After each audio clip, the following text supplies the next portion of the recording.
So, Evan, you have some views about how crypto is going to go mainstream.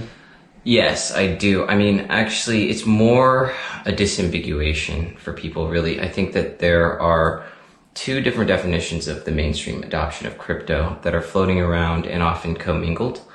One is the mainstream adoption of cryptocurrencies as a new investment class, and the other is the mainstream adoption of cryptocurrencies as a means of payment or utility.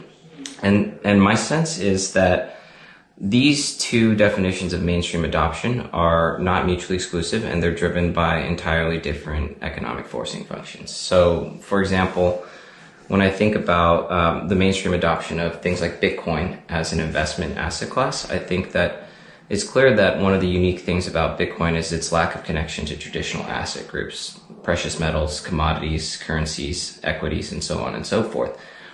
It has a very distinct volatility fingerprint in the sense that it swings high and low very quickly, much more frequently than the macroeconomy. Like Bitcoin has been through maybe like 5 or 6 recessions in the time we've been through almost one macro cycle.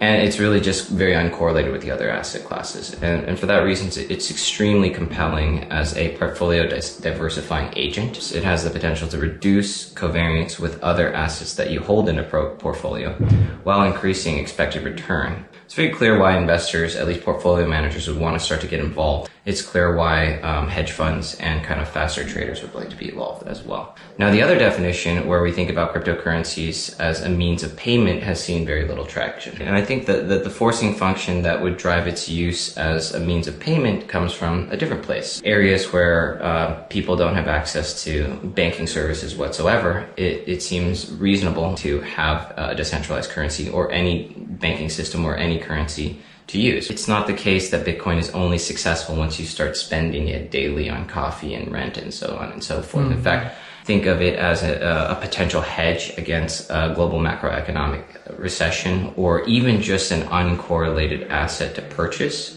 is very, very valuable because of how interconnected politics and money are. Right.